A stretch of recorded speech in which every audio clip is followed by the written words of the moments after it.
YCP పాలనపై రాష్ట్రంలోని అన్ని వర్గాల ప్రజలు ఆగ్రహంతో ఉన్నారని ఎంపీ రఘురామకృష్ణరాజు అన్నారు.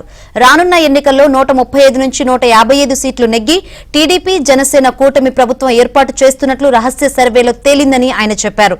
పశ్చిమ గోదావరి జిల్లా భీమవరం మండలం రాయలం గ్రామంలో టీడీపీ జనసేన నాయకులతో ఆత్మీయ సమావేశంలో పాల్గొని RRR ఫుల్ హ్యాపీ కేక్ ను కట్ చేశారు.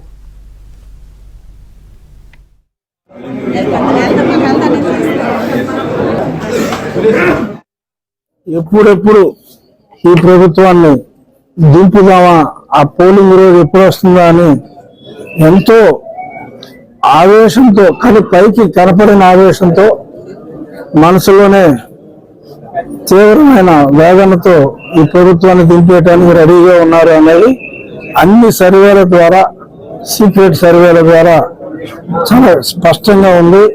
సో కనుక రాబోయే రోజుల్లో తెలుగుదేశం జనసేన కూటమి అత్యద్భుతమైన విజయాన్ని సాధించబోతోంది.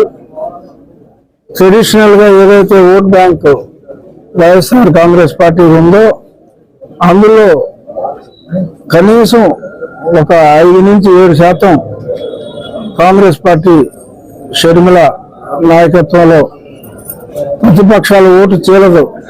పాలక పక్షం యొక్క సాలిడ్ గా ఏదైతే ఓట్ బ్యాంకు అభివృద్ధికి సంబంధం లేకుండా ఒక ప్రాతిపదికన ఉందో అవి కూడా చీలి అద్భుతమైన విజయాన్ని కూటమి సాధించబోతుంది. ఇప్పుడున్న పరిస్థితుల్లో 135 ఖాయం. రేపు కాంగ్రెస్ పార్టీ కాస్త పుంజుకుంటే 150 కంఫర్టబుల్ గా